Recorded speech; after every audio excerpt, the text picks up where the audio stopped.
अस्सलाम वालेकुम स्टूडेंट्स। काफ़ी सारे स्टूडेंट्स की यही क्यूरी थी कि मैम इंग्लिश जो पोर्शन है, इंग्लिश सिलेबस है, वो कहाँ से पढ़ा जाए और कैसे पढ़ा जाए ताकि चीज़ें याद रहें। तो सबसे पहले मैं यही कहूँगी कि आपने जो इंग्लिश पोर्शन अगर सही से करना है तो आपने एक तो पीएमसी के सिलेबस को फॉलो करना होगा, उसमें जो टॉपिक्स मेंशन है वही करने होंगे।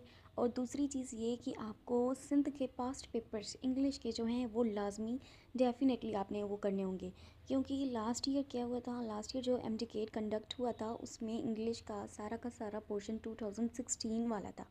2016, 2015, 2017 इनमें से क्वेश्चंस आए थे इंग्लिश पोर्शन में, कोई भी एक्स्ट्रा क्वेश्चन नहीं आया था।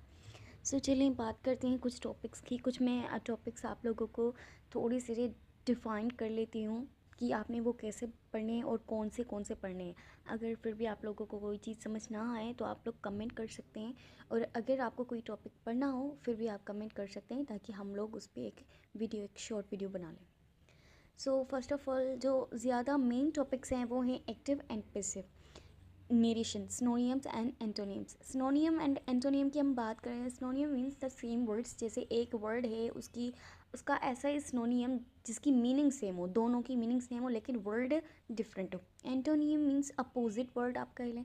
लेकिन सिनोनियम और एंटोनियम की ऐसे आते हैं क्वेश्चन बिल्कुल ईजी और मतलब मीडियम लेवल के आते हैं, डिफ़िकल्ट इंटरमीडिएट हो जाते हैं। डिफ़िकल्ट कोई भी क्वेश्चन नहीं आता सिनोनियम एंटोनियम में, इतने इजी आते हैं कि बच्चे यानी कि वो सोल्व कर लें इसका आंसर। तो ये आपके टेक्स्ट बुक से ही होते हैं। अगर टेक्स्ट बुक से नहीं है तो रैंडम जो यूजेज होते हैं वर्ड्स की, तो उनमें से ही होते हैं, ज़्यादा डिफ़िकल्ट नहीं आते हैं। एक्टिव पैसिव की बात करें तो इतने सालों में इतना जितना एक्सपीरियंस रहा है तो एक्टिव पैसिव के तो सेंटेंस होते ही होते हैं। ठीक है, एक्टिव पैसिव के सेंटेंस होते हैं, या तो सिंपल का टेंस होता है उसको चेंज करना होता है, या तो कंटिन्यूस का टेंस होता है उसको चेंज करना होता है, या फिर परफेक्ट का टेंस होता है उसको चेंज, या फिर परफेक्ट कंटिन्यूस का होता है उसको चेंज करना है। अब एक्टिव पैसिव के लिए क्या होना चाहिए, आपको रूल्स पता होने चाहिए कि किसको कौन से वर्ब्स में चेंज करना है, इसमें वर्ब का कौन सा फॉर्म यूज़ करना है, और ऑब्जेक्ट और सब्जेक्ट को कैसे एक दूसरे के साथ रिप्लेस करना है।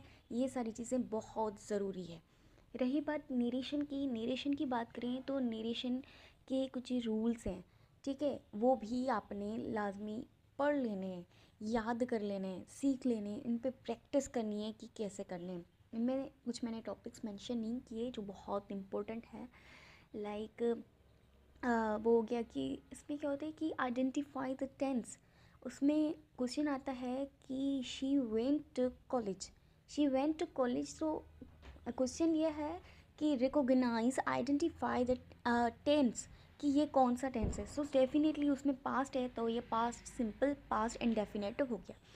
सेम ये काफ़ी सारे यही क्वेश्चंस आते हैं कि इस टेंस ये जो सेंटेंस लिखा हुआ है ये टेंस कौन सा है, ये टेंस कौन सा है। तो आपने वो रिकॉग्नाइज़ करना है कि ये असल में टेंस कौन सा है। ठीक है, सिंपल से। तो मोस्टली ये जो 4 टॉपिक्स हैं इनमें ज़्यादातर आते हैं, और टेंस वाला आइडेंटिफाई द टेंस।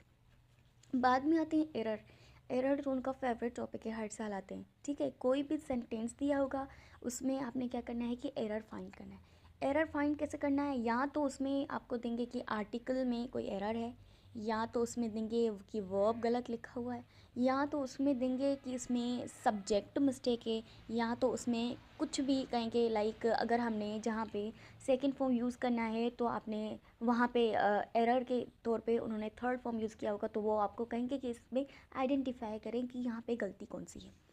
तो एरर सेंटेंस दिए गए होंगे, उसमें एरर्स फाइंड करनी है। ये भी मोस्ट इम्पोर्टेंट टॉपिक है जो आपने लाजमी करना है। लॉजिकल रीजनिंग का हम अलग से एक शॉर्ट वीडियो बना लेंगे, तो आप लोग लाजमी देखिएगा। तो अगर कोई टॉपिक आपने पढ़ना है तो मस्ट कमेंट करें ताकि हम उस पर एक छोटा सा वीडियो बना लें, या फिर कोई भी जूम ऐप पे हम मीटिंग रख लें ताकि ये टॉपिक क्लियर हो जाए। Thank you.